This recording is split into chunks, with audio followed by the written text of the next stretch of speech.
Nemesis. Log number 3-33. Maxine had me hidden in one of the secret chambers no one but the workers of Bordello knew about.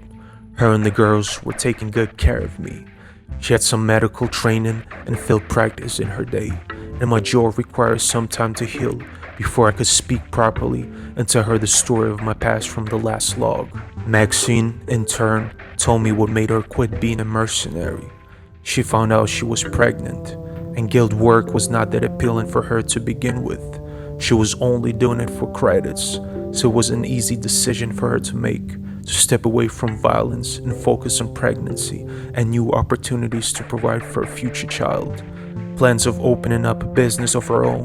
Maxine was a gracious madam, treating her girls with love and respect like a true mother figure she was. I was proud of her. She introduced me to her daughter Xena, the only other living person amongst the androids, who was a full-grown teenager by now, in appearance resembling Maxine a lot when she was younger. Xena got her looks from her mama, that's for sure. Maxine had her ear out to the streets of Kino and her finger on the galaxy's pulse.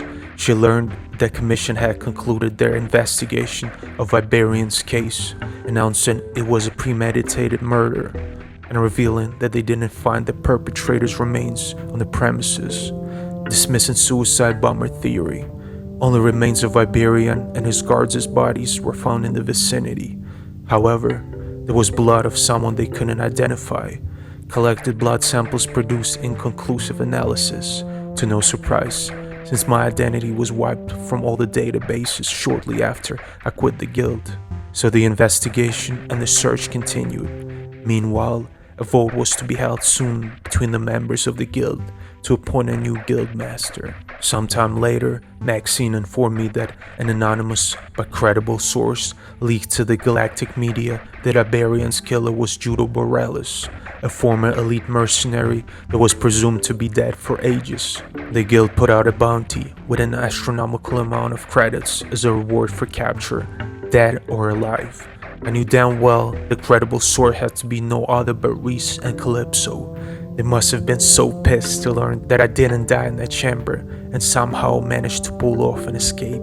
But now, I was faced with the problem of being the most popular man in the galaxy, unfortunately not by choice, and not for my groundbreaking accomplishments, but as a notorious criminal everyone wanted to kill, a false sense of justice. Luckily, they didn't have a recent picture of me, only an aged replica from what I used to look like when I was still a part of the guild. My history as a mercenary and the extent of my involvement with the guild were revealed, painting a picture as if I had a motive to strike back because they did me dirty in the past, and now I was seeking revenge after designing my callous comeback strategy for years in exile, wanting the glory and my old life back. Framed to the T, the history repeats itself. I was being pursued yet again. I was a wild beast, tricked and cornered, trapped by my nemesis, leaving me no choice but to act, to look for Reese and Calypso with the sole purpose of neutralizing them. Afterwards, to reveal the legitimate story of what went down that day and the events from before, involving these two with the next symbol that had led me to end up in Iberian's chamber that day. By staying at Maxine's Bordello, I was endangering the safety of everyone around me. Problem was, I didn't know where to start. How do you find these two I had not much knowledge of to begin with? In my conversations with Maxine, I shared all I knew, every little detail. She said that she might not be the right person and that I should speak with her daughter instead.